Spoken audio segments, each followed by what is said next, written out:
அனைவருக்கும் வணக்கம். இன்றைக்கி நம்ம சேனல் ஜனவாஸில் இன்றைக்கி என்ன வீடியோ பார்க்க போனால் நம்ம வந்து ஒரு சிம்பிளாக ஒரு லீஃபு பிளாக் அண்ட் ஒயிட்டில் பிளாக் மட்டும் ஒரே கலரில் போட்டு ஒரு டிசைன் ஒன்று பண்ண போகிறோம். அது ஈஸியான மெத்தட் தான். ஃபஸ்ட்டு எப்பயுமே நம்ம வால்லலாம் ஒரு கலர் ஏதாவது ஒரு எமுல்ஷன் கலர் ஒன்று பண்ணியிருப்பீங்க. அது வந்து சிம்பிளான டிசைன் எப்படி பண்ணலான்னு சொல்லிட்டு ஒரு சின்ன வீடியோ தான்.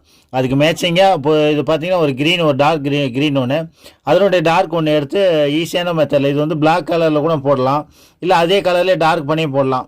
அப்படி பண்ணிங்கன்னா உங்களுக்கு ஈஸியாக இருக்கும். பார்க்குறதுக்கு இது சிம்பிளாக இருக்கும், ஆனால் சூப்பரான டிசைன் இது. இதில் எல்லாம் யூஸ் பண்ணுறதெல்லாம் நம்ம பார்த்தீங்கன்னா வாட்டர் பேஸ்லாம் யூஸ் பண்ணுறோம். நீங்களே ட்ரை பண்ணி பாருங்கள். ஃபுல் அண்ட் ஃபுல்லு இது வாட்டர் பேஸு. நீங்கள் இன்டீரியர் டிசைன் என்னாலுமே நீங்கள் வாட்டர் பேஸில் யூஸ் பண்ணுங்கள். நான் ஒவ்வொரு வீடியோவில் போகிறதுக்கு காரணம் என்னென்னா வாட்டர் பேஸ் மட்டும் தான்.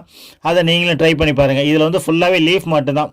ஒரு செடி வரைஞ்சால் எப்படி இருக்குன்னு பார்த்தீங்கன்னா அந்த செடியினுடைய இலை மட்டும், அந்த இது மட்டும், அது மட்டும் பண்ணிங்கன்னா உங்களுக்கு சூப்பராக இருக்கும். அதேமாதிரி நம்ம சேனல் பிடிச்சிருந்தால் மறக்காமல் சப்ஸ்கிரைப் பண்ணிக்க. நம்ம சேனலில் பார்த்தீங்கன்னா painting, art, design, house painting, texture putty, wall design, interior design, கோவில் பெயிண்டிங் ஒர்க்கு நம்ம இந்த வீடியோ மட்டும் தான் போட்டிருப்போம். அதெல்லாம் மறக்காமல் சப்ஸ்கிரைப் பண்ணிங்க.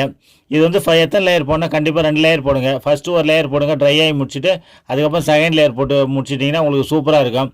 அதேமாதிரி நம்ம பெயிண்டிங் ஆர் டிசைன் சம்மந்தமான தகவல்களுக்கு நம்ம சேனல் ஜனு ஆர்ட்ஸ் மறக்காமல் சப்ஸ்கிரைப் பண்ணுங்கள். தேங்க்ஸ் ஃபார் வாட்சிங். நன்றி, வணக்கம். அடுத்த வீடியோவில் பார்க்கலாம். தேங்க்யூ.